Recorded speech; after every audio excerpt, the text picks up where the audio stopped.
Our speaker today is Christine Eldred. She's a professional genealogist, librarian, educator in St. Albans.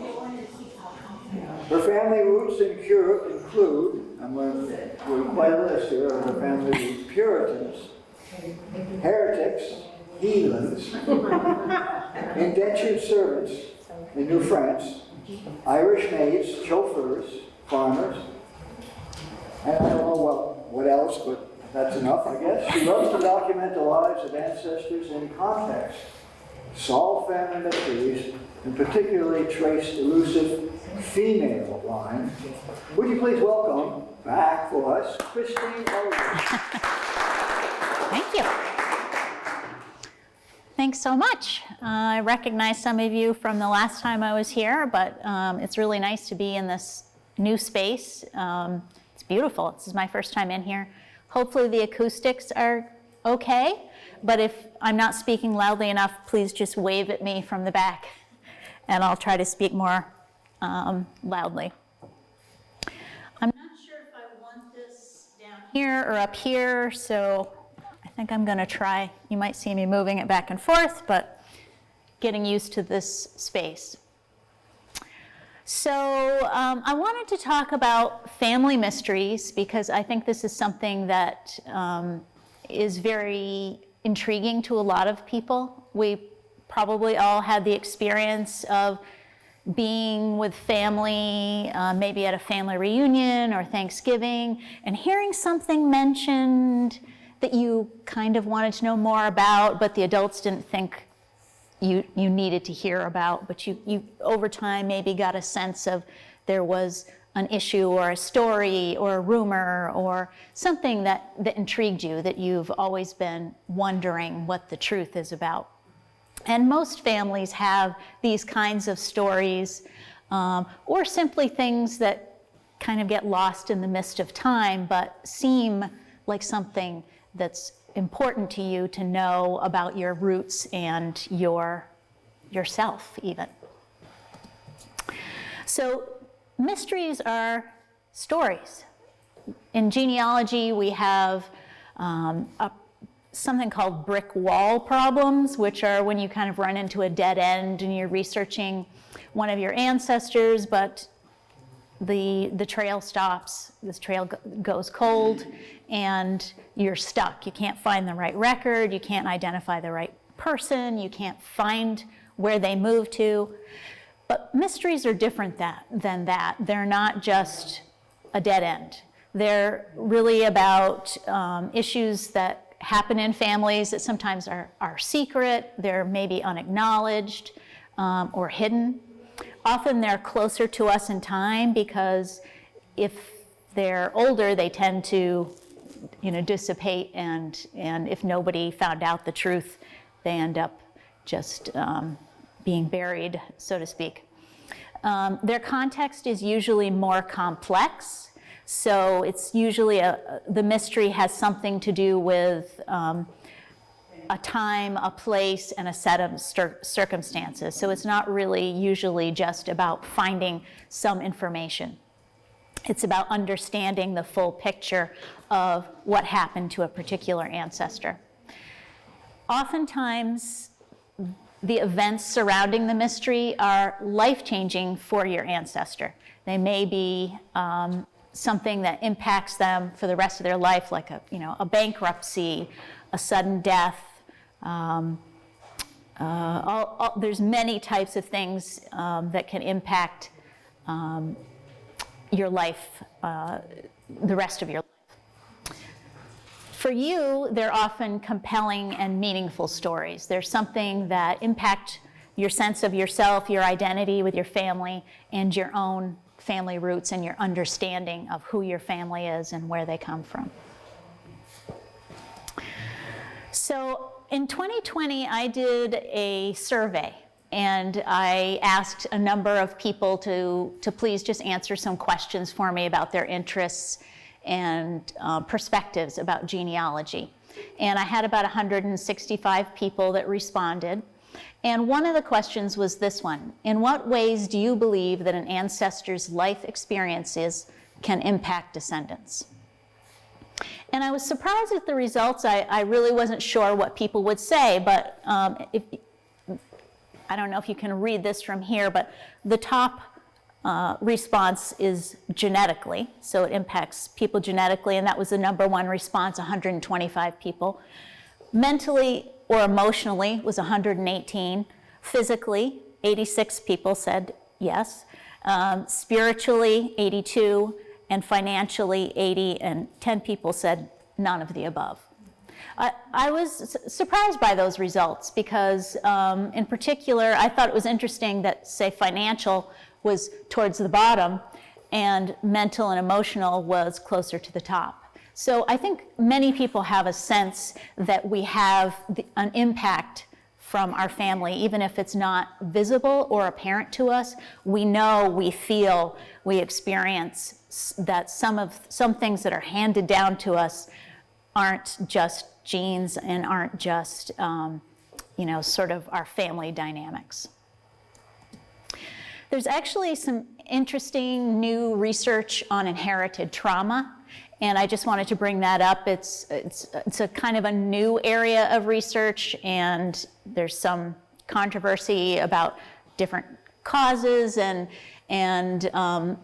validity of the studies. They need to do larger studies, but it's a really intriguing area of research.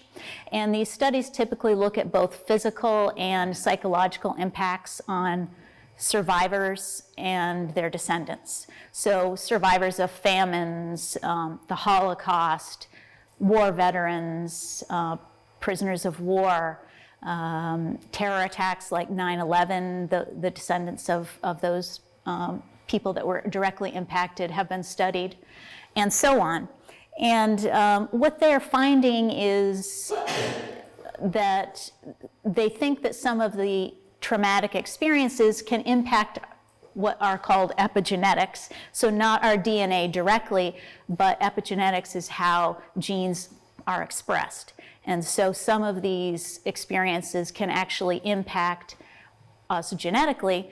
Other studies also show that this can be a means of this epigenetic gene switching, as they call it, is also a resilience factor. And so through healing and treatment and so on, sometimes those epigenetic changes can actually be repaired. It's very interesting future research. So to set the context, I just thought I'd share a few of the mysteries that I'm pursuing. And these are all ones I've worked on to some degree, but haven't completely answered. The first one is, what are the circumstances of my great-grandmother's adoption? I have a great-grandmother whose parents died and she was orphaned, and I know that, but she was sent to live with Mrs. Clark, and her siblings were sent to live with other people. So I want to know why. Why was she sent to live with Mrs. Clark? Supposedly she was trained to be a seamstress. So was she legally adopted, or was she just sent out to work? I'm not sure. Which family line carries a genetic mutation for cancer? My family does have a genetic mutation that puts us at high risk of cancer. And believe it or not, it's not evident which family line. I know it's on the paternal side, my paternal side, but it's not clear where that originates. So that would be possibly a DNA search, also a look at who died of what causes at what ages and things like that. What happened to the child of a cousin who committed murder, married on the lam, and was never spoken of again?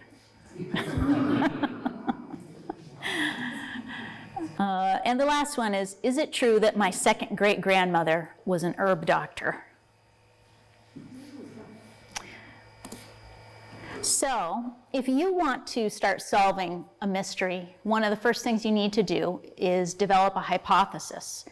And the reason for that is it just helps you zero in on where you want to start your research. So, figure out what you do know and take it from there. Obviously, you want to start where you have the best chance of success. So, you might want to just start with a little brainstorm. what do I know now? And I would say record everything that you heard, the gossip, all of the details, the rumors, the facts, the conflicting facts even. And then you could start thinking about your questions as a result of that information, what's missing. Then you have your tools of investigation. So there's data, there's logic, and there's intuition. And a lot of genealogists would kind of poo-poo the intuition part of it. But I think it's really important, and I think one reason why is because we absorb things in our families. We absorb information over time that we're not really even aware of.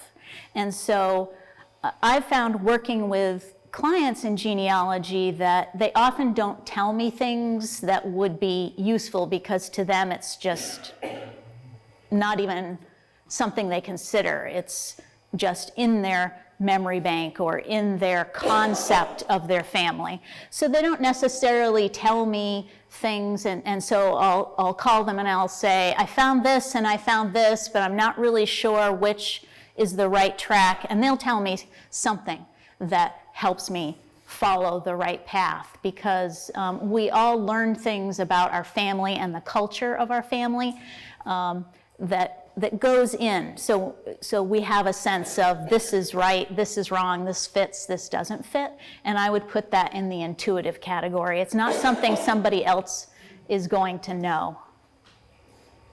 So data,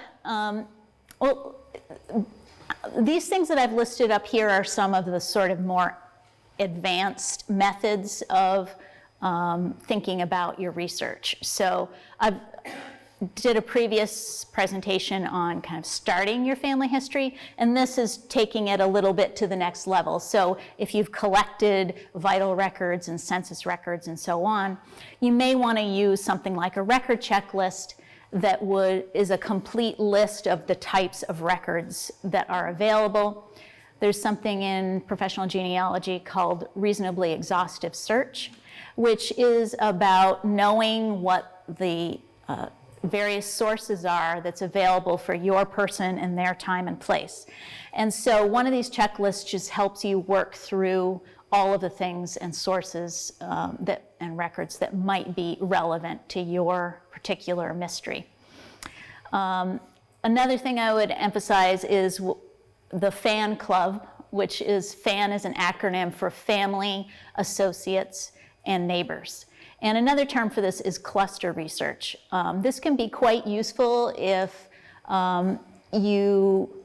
if you're missing a record, something like that, and you start to research, say, the siblings or the cousins, or you look at the census and you see that relations seem to live next door. So you can sometimes get the information you need by kind of going around the main character in your research and building a picture based on other people's details and characteristics. Logic really involves taking the information you've got, breaking it down, and analyzing it. And so pulling out the details can be really helpful. Sometimes people will create a form where, for instance, they pull out all of the census data, because it's easy to just kind of gloss across all those columns, especially in, handwritten detail. But if you pull out those details, sometimes things will come out, jump out at you that you missed. Sometimes people use spreadsheets. For instance, if you're tracking 2 or 3 or 4 or more individuals with a similar name, or you have those families where the names repeat generation after generation, using something like a spreadsheet or a table lets you differentiate the individuals so that you can kind of sort out that data. Timelines are also useful because it gives you a picture, an overview of somebody's life, and helps you find gaps that you might want to go back and address or research. And then triangulation is a method that is used with DNA and also with records. So if you have 2 records that conflict, try to find a third record that to triangulate with, to use as a source to verify either one of those original records.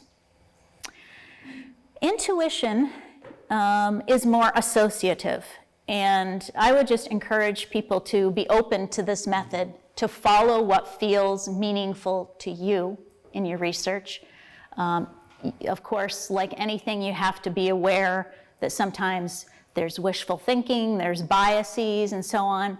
But there's also a lot of truth in following what your gut says or what your heart says, especially in related to your family. I've got here, relate to your ancestor. And one of the things I've found as I research people is I begin to get a sense of who they are, even people that aren't in my own family. But as I follow them through the years, I just get a feel for who they are. And I think that's real. And I think this is definitely real about your own family.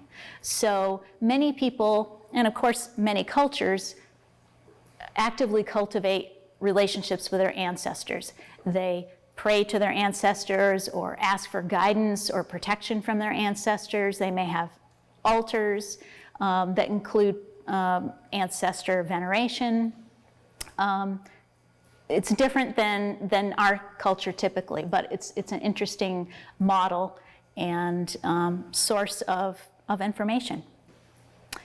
Immersion. By immersion, I mean immersing yourself in the ancestors' world. So if you can go to the place where they're from, visit the street or the house that they walked on, the church they got married in,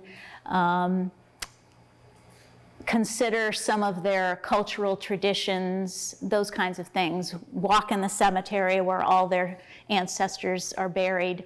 Sometimes those things will also give you a rich picture of their life, and information will come to you because you've been there. You've been in the place, you see what it's like, and it gives you new ideas about ways to research the rest of the story. So I'd like to tell you a little bit about a major mystery that I solved. And this is about my great-grandmother, Delia Hurley Galvin, who was institutionalized when my grandfather was only 4 years old. And little was known about this. My grandfather died before I was born. He was very young, obviously, when his mother was taken from him. He didn't talk about it much, according to my mother. But we all wondered, what was the story? What happened? Where did she go? Why didn't she come back? So I did talk to my grandmother about it. She did not want to discuss it either. She told me one or two things. So this is what I knew when I started researching Delia's life. I knew her name, including her maiden name. I knew she was an immigrant from either County Galway or Roscommon, Ireland. I knew that she had lived in Boston. She went to the asylum when my grandfather was very young. She remained there until her death years later. And this comment about too much strong tea, that is the phrase that the doctor used when my grandparents went to visit the hospital. When my grandfather was a young man and he and my grandmother were getting married, they went to the hospital and met with the doctors, and they were assured it was nothing to worry about, just a little too much strong tea. So the interpretation of that was that she was an alcoholic. And so that was just accepted. And when they told me that, I accepted it too. Except eventually I realized, well, there's got to be more to the story, because you dry out pretty quickly if you don't have access to alcohol. So what else was going on? Why did she stay? That explanation was very unsatisfying to me. So I had a series of questions. Why was she there? Why was she institutionalized? Which asylum or hospital was she in? Did my great-grandfather have her committed? How did that work? I don't even know. What were the conditions like there? What treatment was available? Why wasn't she ever released? And what was her life like before? So now I'm just going to take you through the research process, and I'm really only going to hit a few highlights of my process, but kind of talk in general about an approach to solving a mystery like this. So my first bit of advice would be to start by asking family. And yes, sometimes they don't want to talk about it, but even what they don't say sometimes can be revealing. And so it's useful to just ask, maybe ask multiple people, maybe ask, in this case, instead of asking about my great-grandmother, I might have asked about my grandfather's childhood. And that would reveal details that would help me paint a picture of when things happened, where things happened, and the impacts, say, of this event.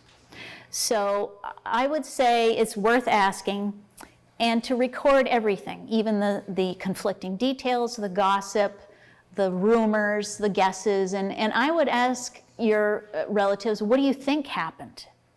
Because they're often reluctant to tell you something that's not a fact, but when you say, well, what do you think might happen?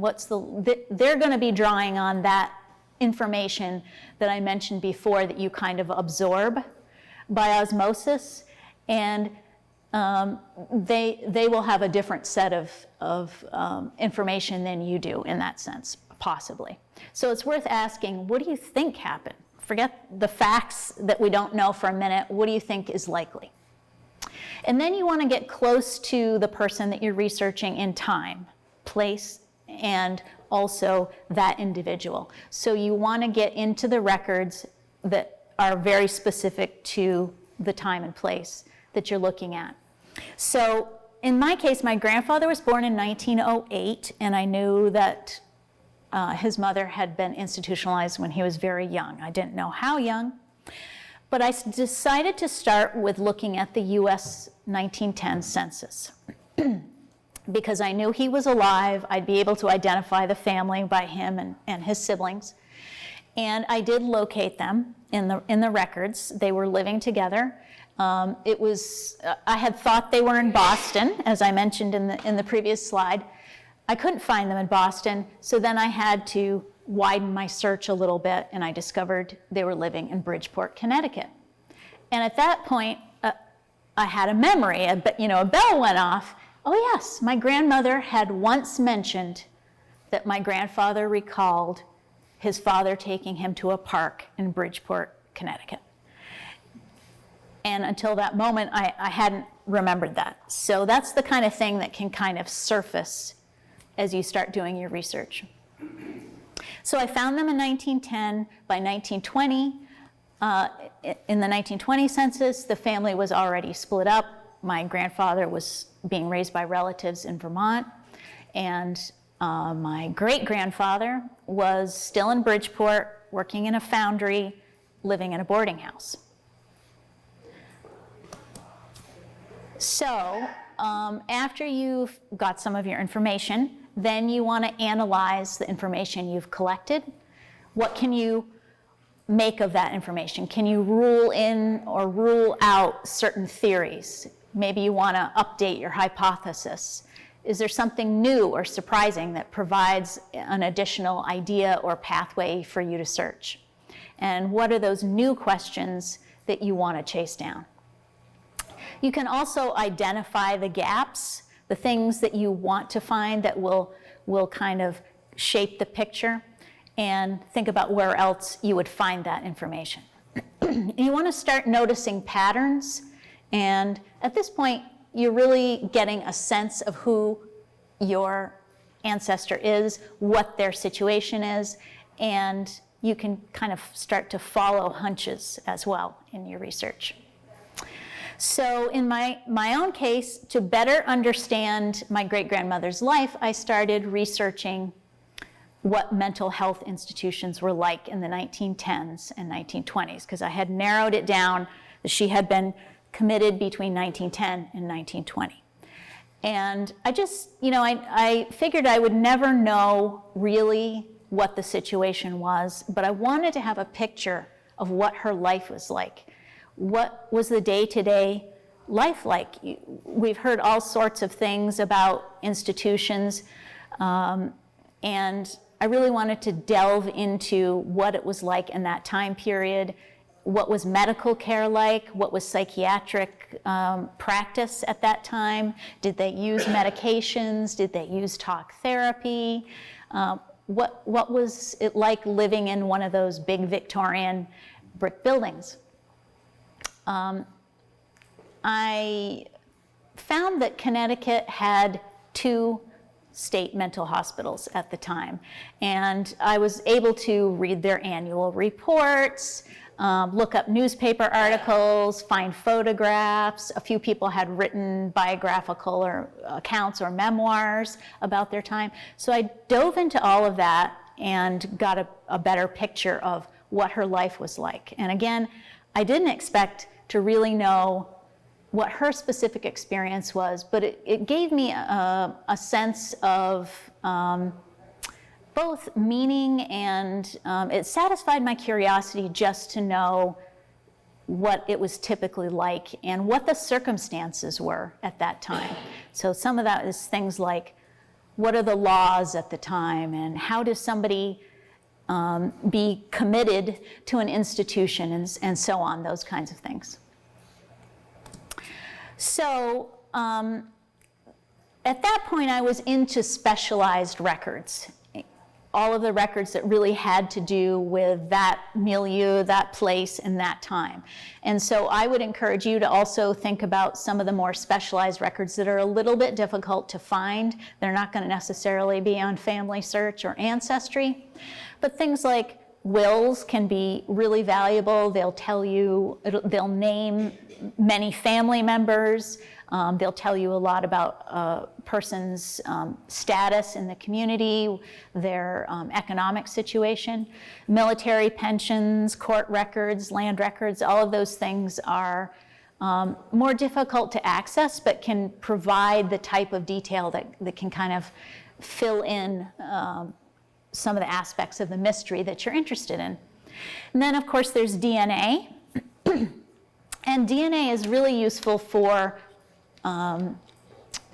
identifying close relatives, and of course for people who don't know their parentage, or maybe have questions about their biological family. DNA can be really useful in clarifying that. The ethnic information, the ethnic heritage information is broadly useful.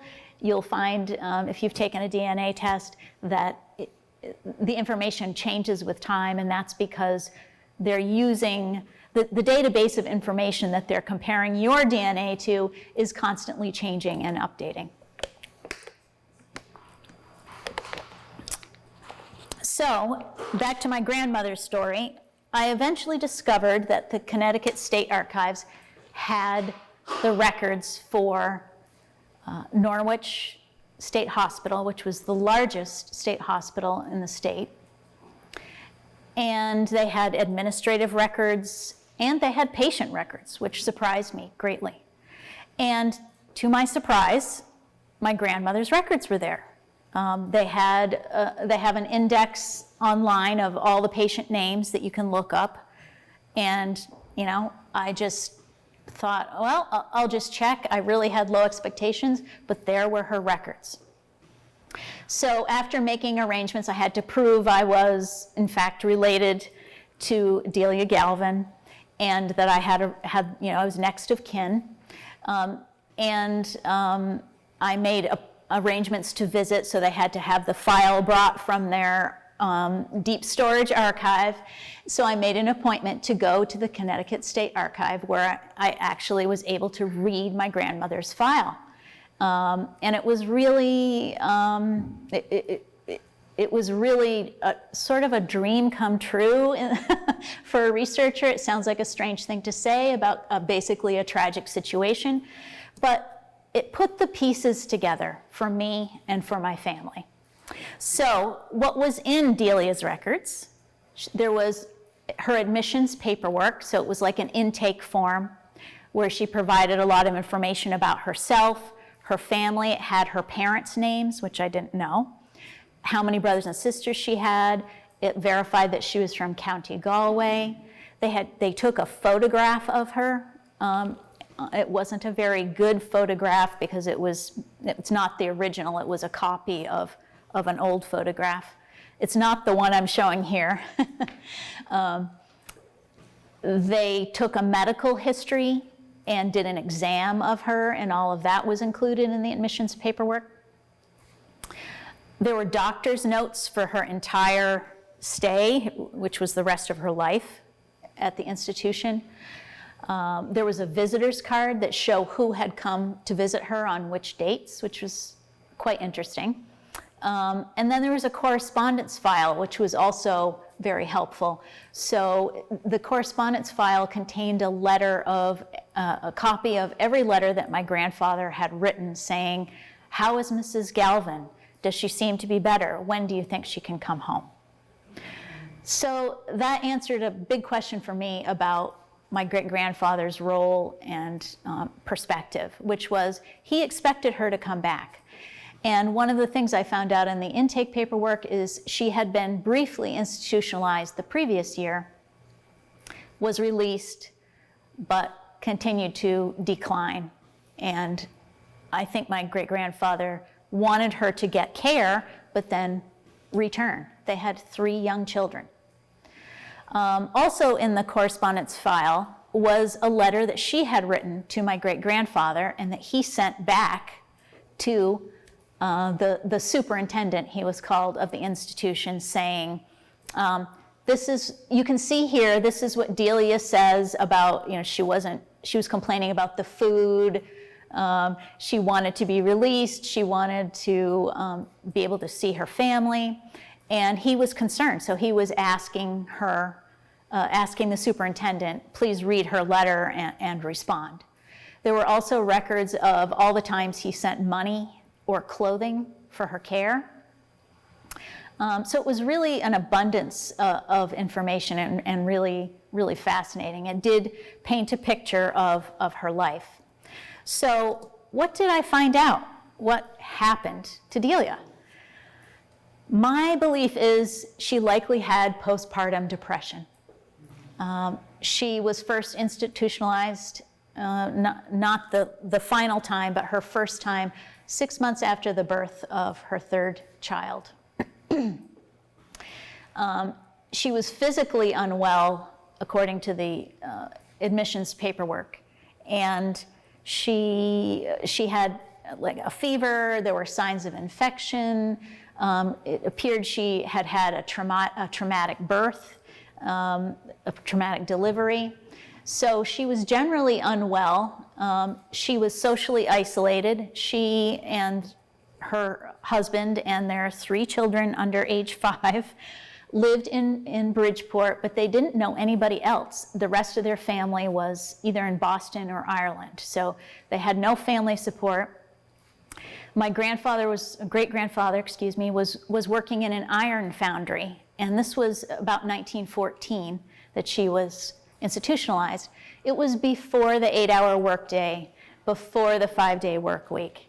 And in fact, Bridgeport was one of the places that began a great deal of union organizing in the years that followed that, because they had a big industrial boom, but the average workday was incredibly long.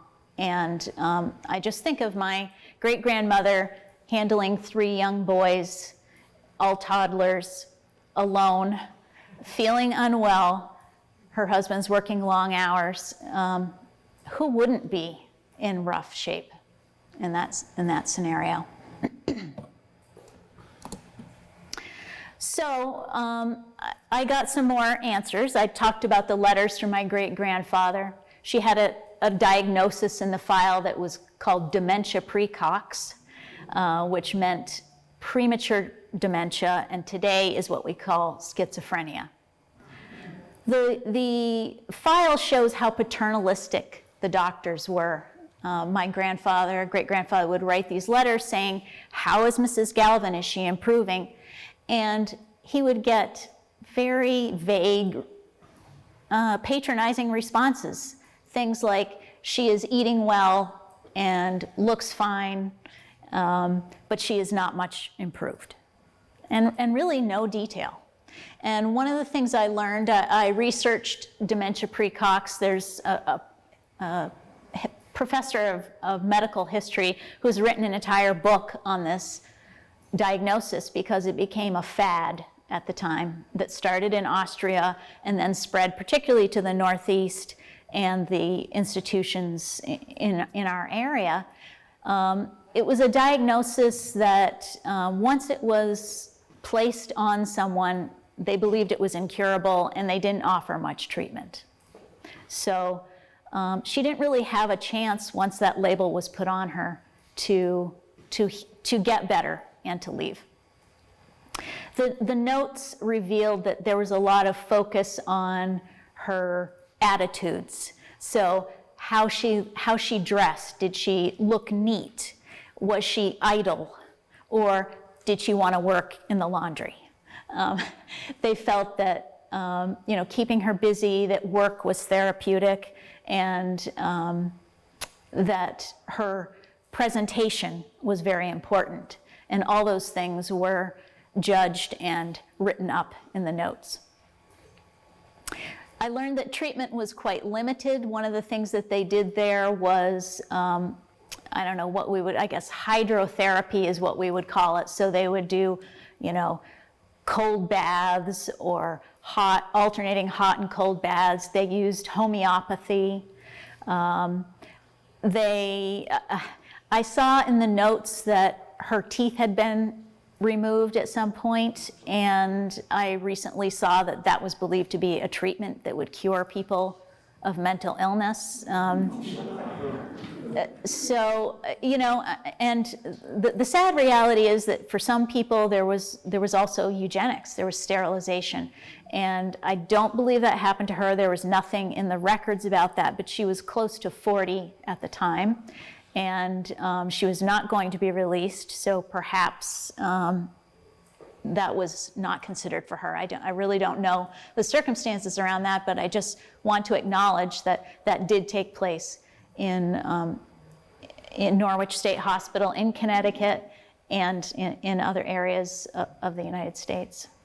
And this is a picture, actually, of Norwich State Hospital where she was living.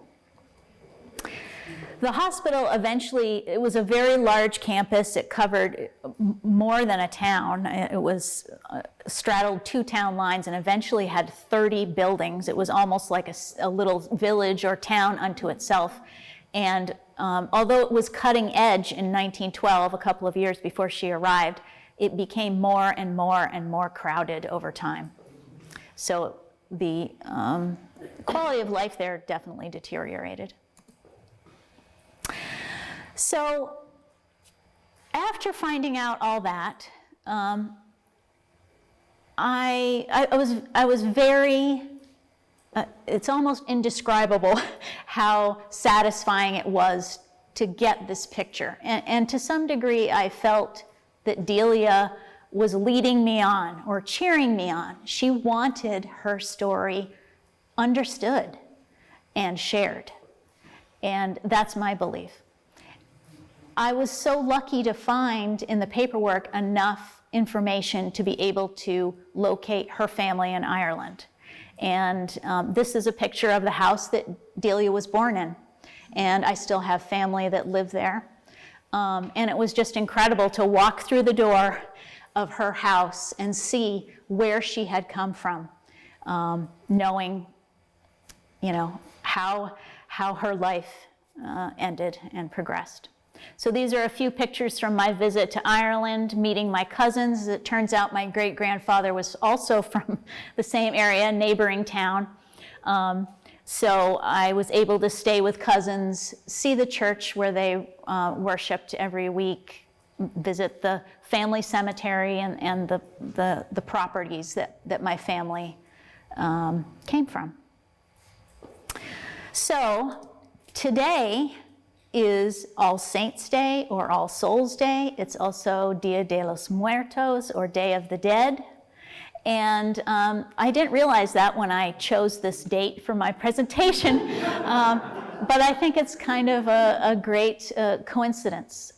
Today is the day to think of our ancestors, to think of what they have bequeathed to us, and the love that they surely passed down, and to remember them and to honor their stories. So I hope you'll take a moment to do that today. So, and I'd like to take any questions if anybody has any. Yeah. Was the facility just for women that she was in, or was it mixed? It was mixed, although they had women's buildings, I believe, and men's buildings. And one of the things as I traced read through her medical file, she was there during the 1918 flu, for instance, and she became sick. So one of the things they did is they moved her to a special area of the campus where there was a lot of fresh air. They had open air porches and things like that. So it was interesting to follow through time how her treatment varied and how they would move them to different levels. At one point, she became, in their mind, difficult. And so then she was moved to a more secure floor. At one point, she did try to escape. And it's clear she wanted to leave. So, yeah. Now, you said your grandfather had 2 brothers. Do you know what happened to them?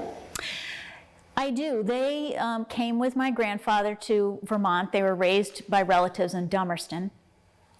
And they were very close in age, as I said. Unfortunately, my grandfather's the only one that lived to adulthood. One died of scarlet fever, and the other died of a burst appendix.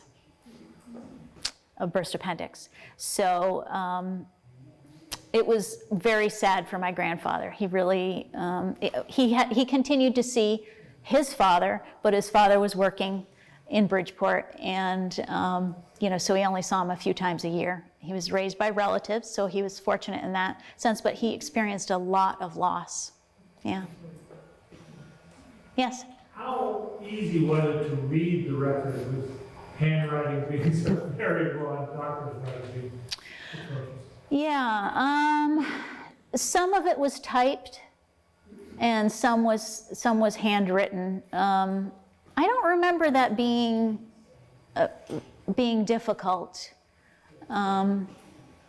It was clear that the records were very thorough, but then became more perfunctory over time. And sometimes you got the sense that they were merely recording what was legally required. Yeah. Yes? I grew up in Dummerston. Oh, uh-huh. Do you know the name of the family that raised? Yes, their last name was Niles. So my great-grandfather's sister married a John Niles, and that's who raised the boys, yeah. I have another question. Yeah. I think now some states are going to allow people to change their birth certificates to the gender they identify with. That's really going to be confusing for genealogists, isn't it? Especially even doctors with, like X-linked inheritance. I mean, there's so many issues with that. Yeah, I haven't really thought about that from a genealogical perspective. I guess if somebody is living as one gender or the other, and then the records match that, maybe that would actually be helpful, versus if their birth certificate says they're male, but they're living as a female. I don't know. We'll have to see what the outcome of that is, I guess. In a way, I guess, I'm just talking off the top of my head right now, but with adoption, for instance, people's original birth certificate is typically sealed. Now they have access in a lot of states to the original birth certificate. But once the way it has been, once the new birth certificate is issued, that's who you are. So I would imagine there'll be similar, a similar setup for people who have changed their gender identity in their records. Yeah. How do you feel about having mental illness in your DNA? That's a good question. I mean, I'm interested in the issue of inherited trauma. And for instance, Delia was Irish. Her mother, both her parents lived through the famine. And there is evidence of higher rates of schizophrenia in descendants of famine. There's not any other schizophrenia in my family. So I don't know what to make of that. Circumstances, environment, all those things are a factor. So I think it's there, but of course, mental illness, anybody can be vulnerable to mental illness, just like they can be to diabetes or. I'm sorry? Is that what you're saying? What was that? You're not losing any sleep? I'm not losing, no. That answers it. No. Thank you. Yeah. Yeah. For example, you found out that there were two facilities in Connecticut dealing with mental health. How do you get on it? You start with a Google? How did I locate them, or? Find out what they were, where they were, when they were. Yeah. So what's the electronic path that you? Yeah, well, it's been a few years, so I couldn't tell you the exact search string I used in Google, but I believe I just started by Connecticut's a small state. It's in New England, so it's similar to Vermont or Maine, where I grew up. So I just wanted to know what were the state hospitals in Connecticut. There were, it's a topic of interest. So there are articles written about the history of these institutions, especially because as they began to empty out of practices changed, there was deinstitutionalization, and this institution has been mostly torn down now. So it's not an operating. It's not, no, and it was, I think the last patients were there in the 90s, but it started in the late 60s or 70s that they began having more of a community-focused care system. So in that sense, it's a history that people talk about and write about. It's covered in newspapers. There's one of those Images of America books all about this hospital. There are people who love to photograph abandoned buildings. And then they share their pictures online. And Norwich State Hospital is one of those places. There's lots of creepy photos of old, dorm-like rooms and even common spaces. They apparently had a very impressive theater or auditorium. It's, falling apart now, but so there's a lot of people out there that are interested. There's a Facebook page for Norwich State Hospital. And so people who worked there shared memories, or people who had family that were in the hospital will share their information. Clearly, our ability to do genealogy now is a factor many times compared to what it was 20 years ago. That's right, yeah. Or more. Yeah. With the access you have to databases. Yes, I could look up the annual report that they that the institution wrote for the state of Connecticut. It's on Google Books or archive.org. You can look up these official reports that were written at the time. They're primary sources. They're written by the people, the staff at the time that you're looking at. And all of that stuff is worth looking at. I mean, some of it isn't digitized yet, but that was one reason I went to the archive, is because they had materials. The State Archive in Connecticut had materials also. We're not online. Right. I've never been digitized. Right, yeah. So at any point, did you go to the strong tea to get you through this?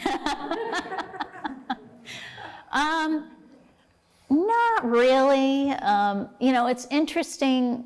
My grandmother, I don't know that my grandfather died before I was born. I don't know if he was a drinker, but my grandmother was very opposed to drinking. And she would call bars saloons.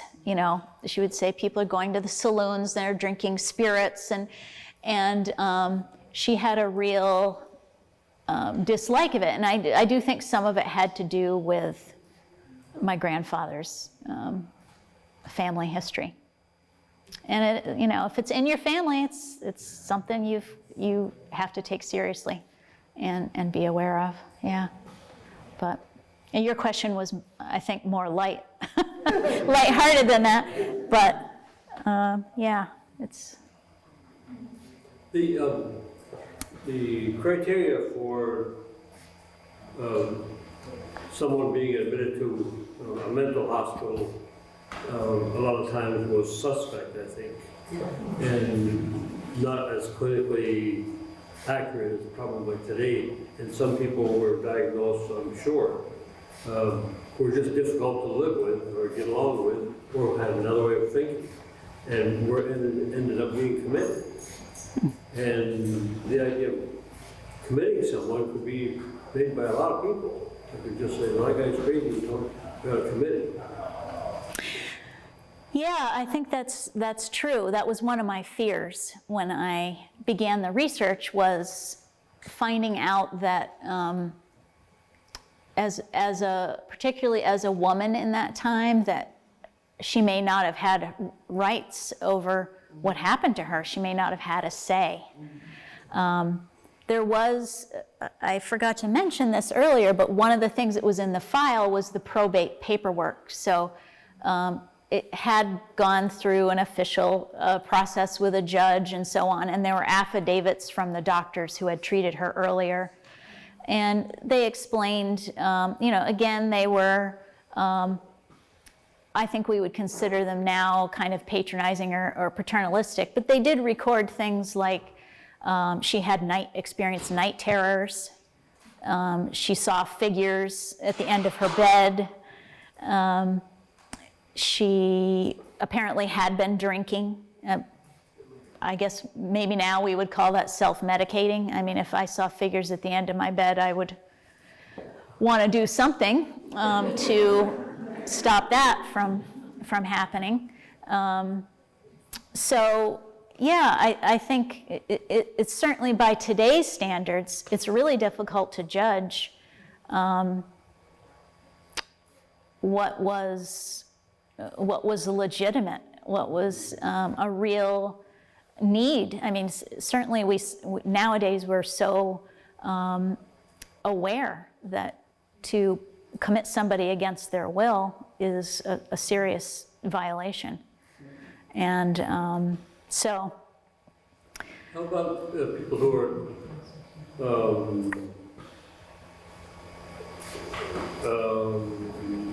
adopted, or who don't know who their parents are? How do they find out who their parents were? Oftentimes DNA is really the answer for that, because it will identify your closest relatives, and it can help you then begin doing research and identifying who you're related to, how you're related to them, and you can kind of sometimes narrow down the possibilities. And how do you find time to do all this? You hire It is time consuming. When you're retired. Yeah. I was gonna go in another direction with that, the whole business of how do you find the time? There's a story there, you know, and you solved the mystery for yourself and your family. Did you ever consider writing her story? I have. To know beyond your family? I have, yes, and I would like to do that. I've started. It's a matter of time. It's a matter of time, and thank you for saying that, because for me this is really meaningful. But sometimes it's hard to judge if other people find it as intriguing as I do. So. How many in the room have had their DNA? Wow. 3 times. 3 times? 3 times? I did 3 different forms. Yeah. The family tree, I did. But it keeps changing all the time. And I did my assignments. You did like the Oh, you did? result? Oh. Yeah. So what did you find in your mitochondrial DNA? That's the ancient. So. Not very much at this point. I mean, I keep getting all kinds of recognitions from this person. Yeah. But I haven't ever done it yet. Yeah. Maybe this will warm you up for that. Yeah. Maybe. Oh, I've been doing the genealogy for quite a long time. Yeah. It does take time. Yes. Hi. So one thing that one has to take into mind when they have their DNA done is they might find out that their mother has a sister out there that they didn't know about, you know? Right. That, you know, born earlier out of wedlock or whatever. So I think that lots of things can open up by people doing DNA that maybe other people don't want to know. That's definitely the case. In fact, my cousins in Ireland were surprised to be contacted by a niece that they didn't know existed, by a brother who had passed away. So there was unfortunately, sadly, no opportunity there to make that connection. But their first reaction was, wait, what? No. You know, you're not related. No, that's, you know. And so it was a real shock, and they didn't know what to do with the information. But they did eventually say, you're right, I guess, you know, the DNA doesn't lie. And, yeah. Yes? So if I have my DNA tested, how would samples of my parents' DNA be available anywhere?